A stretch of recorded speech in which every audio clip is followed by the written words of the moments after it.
La Basse-Casamance, région située dans le sud du Sénégal, en Afrique de l'Ouest, est caractérisée par un archipel d'îles pittoresques et préservées le long de sa côte. Parmi elles, l'île de Carabane, située à l'embouchure du fleuve Casamance. De comptoir colonial français, Carabane est aujourd'hui une destination touristique très prisée pour son atmosphère tranquille et son riche patrimoine architectural. Cachouane offre une plage très magnifique et des eaux cristallines, idéales pour la baignade.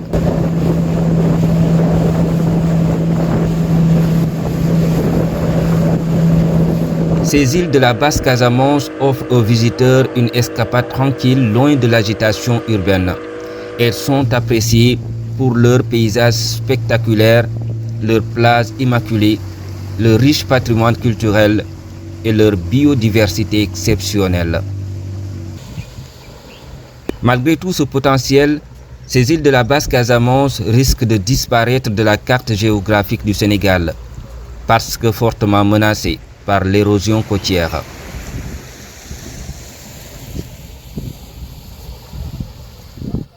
Effectivement, on est beaucoup menacé par la mer. Je venais ici dans les années 94, 95, 96 et quelque temps après, mon grand frère et certains de mes parents avaient leur boutique ici, à l'endroit là même. Tout a été englouti par l'eau. Ils ont quitté, certains sont au sud, d'autres sont à Elenkin, ainsi de suite. Pour vous permettre de mieux comprendre la situation, nous avons visité plusieurs îles entre les communes de Kafountine et de Djembereng.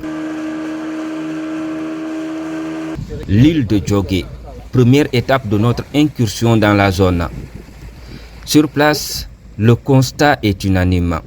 Les dégâts sont énormes et ces images parlent d'elles-mêmes.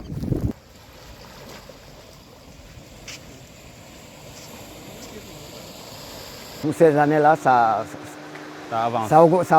avance beaucoup et les vagues se multiplient encore. Notre menace, je dis que nous sommes menacés parce qu'il y a l'avance sur la mer. Toutes les sens. De ce côté-là et de l'autre côté aussi. Là, pratiquement, il n'y a pas de vagues. Mais de l'autre côté, il y a de grosses vagues qui embarquent tout, qui viennent et embarquent. Donc finalement, les deux côtés nous sont menacés. Vous avez perdu beaucoup de terre? Beaucoup de terre on a perdu. Beaucoup même. Je dis bien que je suis né, grandi ici. Nous avons vu un petit bâtiment là-bas. Ce petit bâtiment, oui. On l'a conçu vers les années 89-90. En ce temps, il y avait une vingtaine de mètres. Une vingtaine de mètres après. Mais aujourd'hui, regardez, pratiquement, la maison est au milieu. Pratiquement, je dis bien. Mais c'est comme ça. Vous avez perdu également beaucoup d'arbres. On a perdu beaucoup. Oui, c'est trop. Oui, tout. Tout est parti, franchement. Tout est parti, franchement. Tout est parti, je dis bien. Mais c'est comme ça. C'est la vie. La menace est très réelle chez les populations.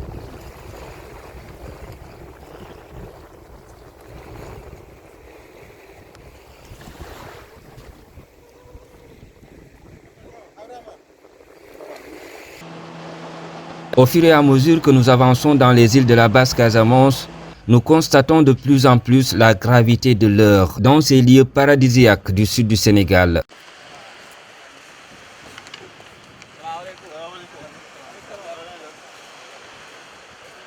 Très grave dans la zone, comme vous pouvez le constater ici, le long de cette côte-là. Nikin qui fait face à l'embouchure, donc fait face donc aux assauts des houles, parfois d'une rare violence. Et vous voyez ici, là où nous sommes actuellement, des palmiers qui sont terrassés et d'autres qui sont menacés. Vous avez vu qu'il y a toutes les racines donc sont déjà dehors, ce qui veut dire que d'ici peu de temps, tous ces palmiers-là vont partir. Donc Nikin vraiment fait face à l'érosion côtière et la menace elle est réelle. Vous voyez donc le long du débarcadère qui était peut-être à 100 mètres, maintenant l'eau a tout remporté au niveau de Nikin. L'heure est vraiment grave. Tout comme la plupart des villages insulaires, Nikin a aussi perdu plusieurs dizaines de mètres de ses terres, englouties par les eaux de mer. Oui, tout est parti, franchement. Tout est parti, franchement. Tout le village est inquiet. Tout le village. Même une personne qui connaissait Nikin, ce n'est pas aujourd'hui, mais elle serait inquiet. Je dis bien. Même une personne qui connaissait Nikin, là, quand il arrive aujourd'hui, serait inquiet, franchement. Dans 10 ans, 5 ans, est-ce que vous pensez que vous allez continuer à rester ici? Ah oui. nous allons vivre, mais nos enfants, je ne pense pas. Bien sûr que moi, je vais vivre ici, mais je ne sais pas si mes enfants vont vivre ici. Sûr, c'est sûr. Moi, je sens bien que je vais vivre ici, je vais mourir ici. Mais mes enfants, je ne pense pas. Je pense bien que le village va quitter. Je ne sais même pas quelle année, mais c'est sûr que. C'est sûr. C'est sûr, je ne sais même pas quelle année. Même situation à Kachouane, à une demi-heure de pirogue de Nikine. Ce très beau village situé dans le département de Souy est sous une très forte menace due à l'érosion côtière.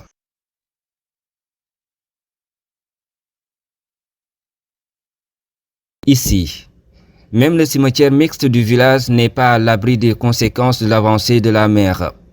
Plusieurs tombeaux ont déjà été avalés par les eaux. Ben oui, la brousse là était jusque là. Vous avez vu ces arbres là qui sont tombés là? C'était la brousse. Tout ça c'était des tombeaux ici. Les années passées là, on ramassait des os humains par là, ici. Tout ça c'est... Maintenant, quand l'eau arrive, ben, jusque là, d'ici 10 ans, on sera de l'autre côté. Voyez-vous? Donc ces arbres là, tout ça c'est des tombeaux par là. Vous avez vu la ligne là? Vous avez vu les arbres qui sont tombés? Ils n'ont pas bougé.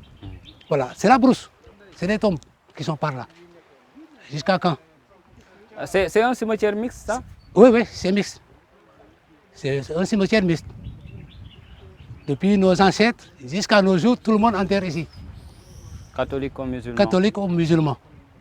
Tout le monde. Et voilà, ça s'avance. Alors, lorsque cette partie-là va finir, on va peut-être trouver un autre lieu. Où? Pour enterrer. Ouais, pour enterrer. C'est des problèmes. Voilà la situation que nous vivons.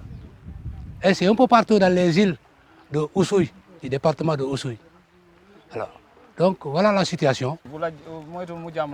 À Ourong, c'est la catastrophe. Les images sont choquantes. Des ossements d'humains visibles à même le sol. Une partie du cimetière du village est avalée par la mer.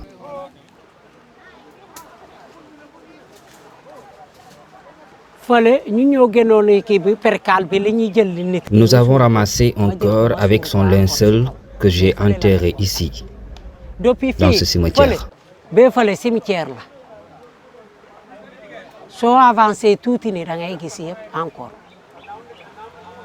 Mais chaque jour,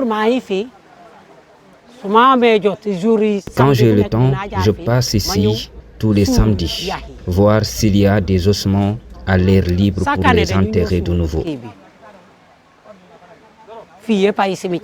Tout ça fait partie du cimetière. Un peu en haut, il y a de nouvelles tombes.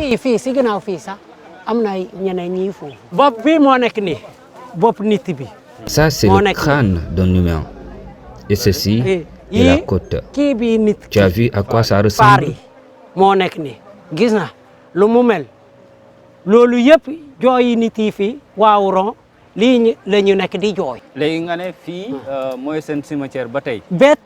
Ceci est notre cimetière depuis longtemps.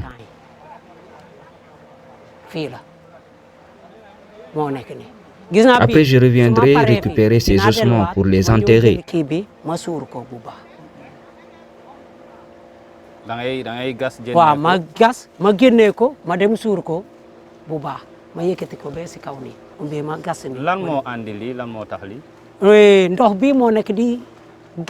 Ce sont les conséquences de l'érosion côtière.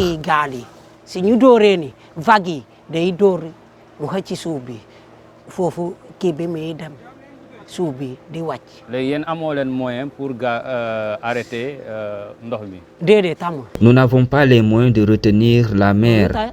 Des politiciens viennent parfois nous rendre visite, mais après, ils ne reviennent jamais.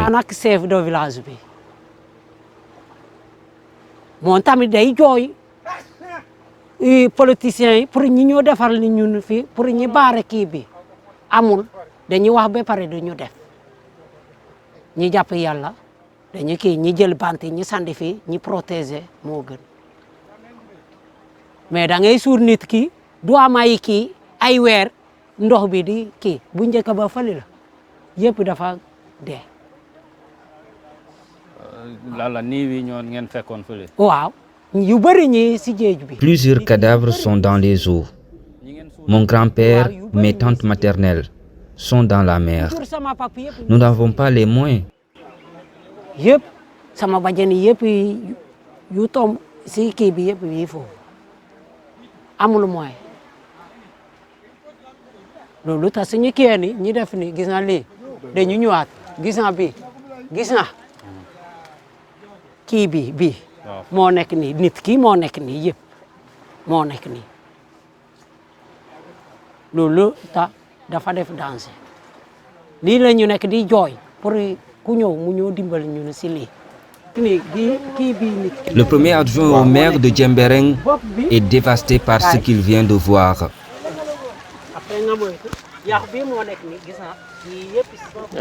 Non, non, voilà.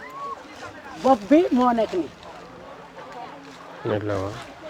Bopp bu nit ki moo nekk nii. Yax bi. Non, gis na. Moo nekk nii. Ça se passe de commentaires, hein. C'est vraiment dommage, c'est vraiment triste. On n'a pas les mots pour qualifier ça. Maintenant, ce qui est important, c'est de poser des actes concrets le plus vite possible pour endiguer ce phénomène. Je pense qu'il n'y a pas un discours à faire. C'est une nécessité impérieuse qu'il faut prendre à bras le corps pour essayer de trouver la solution qu'il faut le plus vite possible. Je pense que c'est l'objet de notre mission. C'est la raison pour laquelle aussi nous travaillons en collaboration avec CEAS, le consortium CEAS, Justice et Développement. Nous cherchons toujours des partenaires, c'est pour vraiment prendre en charge les phénomènes négatifs des changements climatiques. Les régions côtières en est un. C'est très difficile. Toutes les îles présentent les mêmes difficultés. Donc il faut trouver des solutions urgentes et des solutions à long terme. Les cimetières constituent des points sur lesquels il faut trouver des solutions urgentes le plus vite possible. Maintenant, pour le reste, l'avancée de manière globale, l'avancée des eaux dans les habitations des différentes îles, ça, c'est une question peut-être qui nécessite plus de moyens, qui nécessite des études approfondies, même s'il y a des études peut-être qui ont été faites de par le passé. Mais en tout cas, ce qui est important, c'est que pour ce qui concerne les cimetières et certaines parties que nous avons visitées ensemble, il faut apporter des solutions le plus vite possible. Même si ce sont des solutions transitoires, mais il faudra les apporter. Ensuite, dans le long terme, apporter des solutions de longue durée. Plusieurs raisons peuvent expliquer cette situation au cimetière de Ourong, selon le docteur Babacar Soudi, du département de géographie de l'université Assane Seck de Ziguinchor. Derrière, nous avons des cimetières.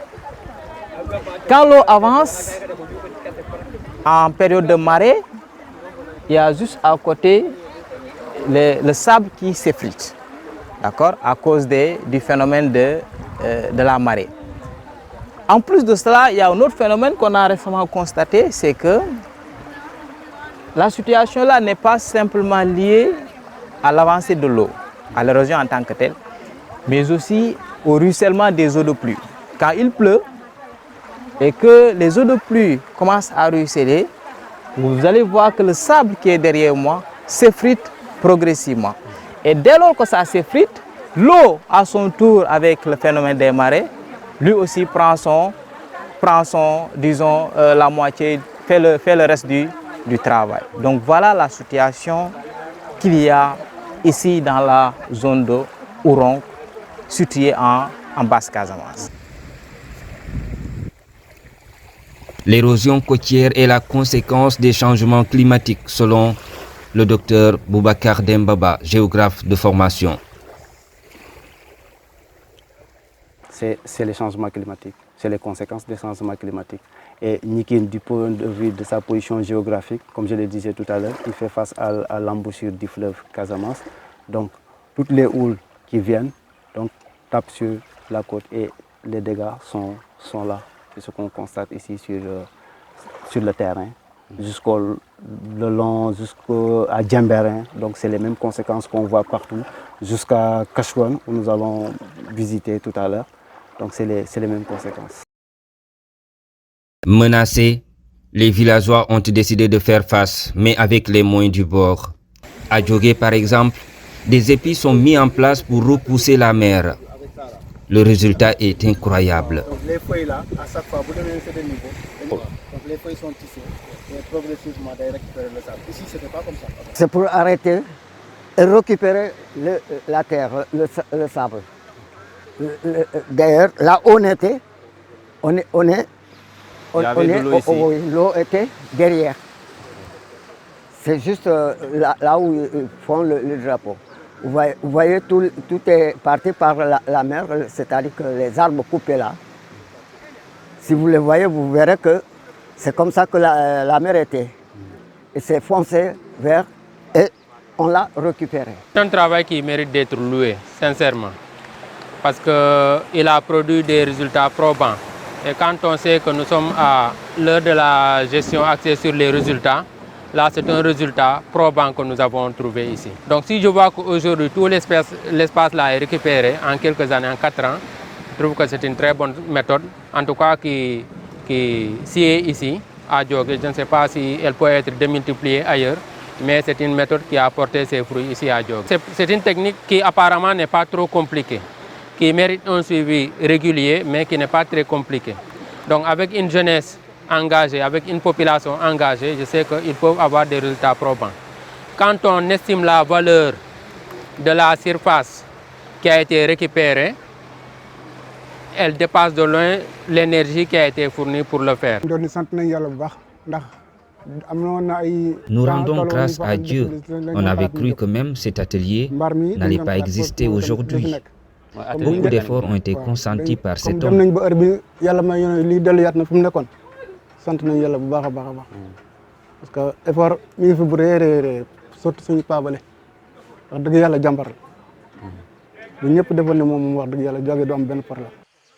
Autre village, autre technique, à Kachouana. C'est un barrage anti-avancé de l'eau qui est créé. Il est fait de bâtons, de toiles et de sable. Mais ça, c'est, n'est-ce pas, un barrage anti-avancé de l'eau, disons-le comme ça.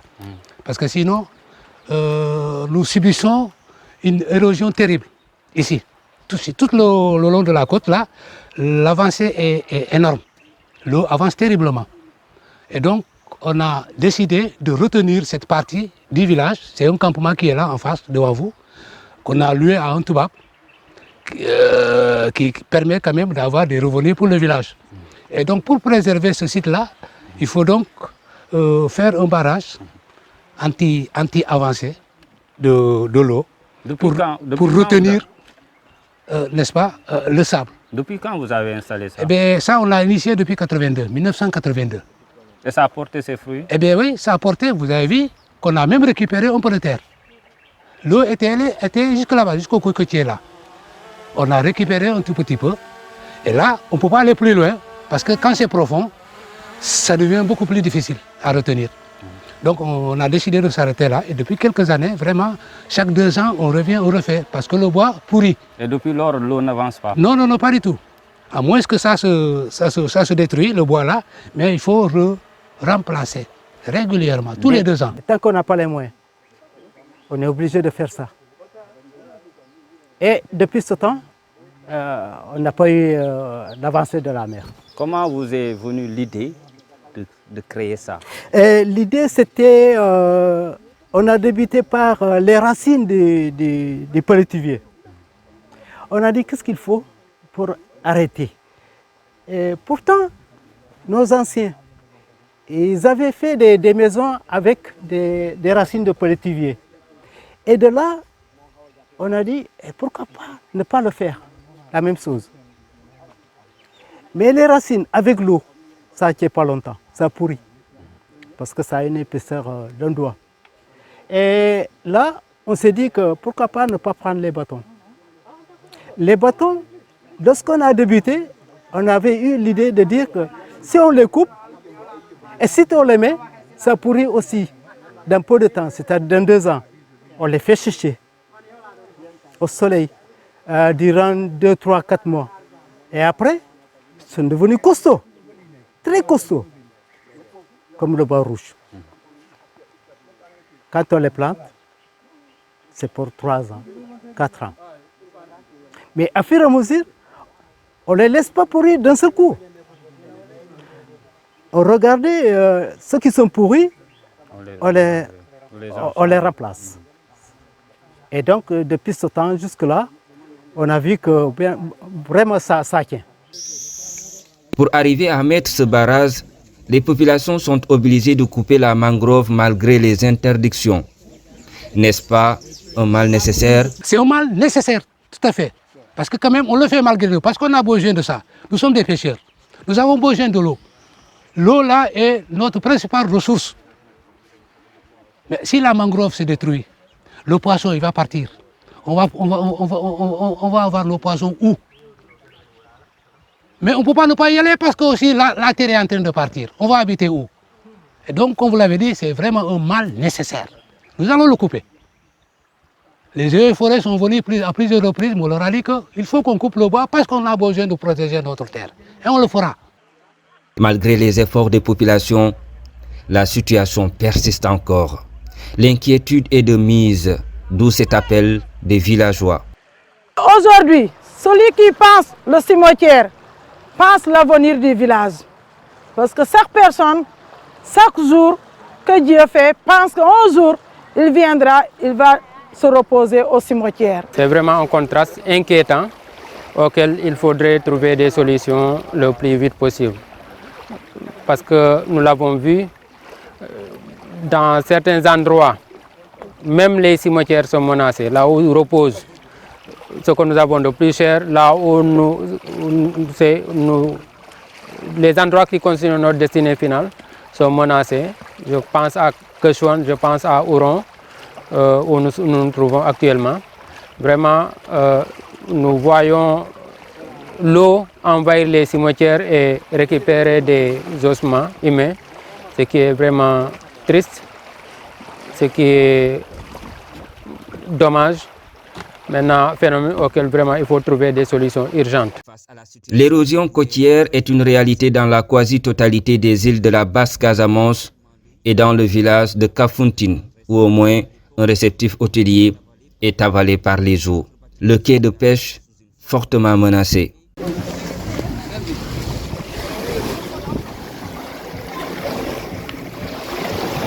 Devant ces situations, les populations semblent être laissées à elles-mêmes par les autorités. Aucun accompagnement venant de la part de l'État du Sénégal.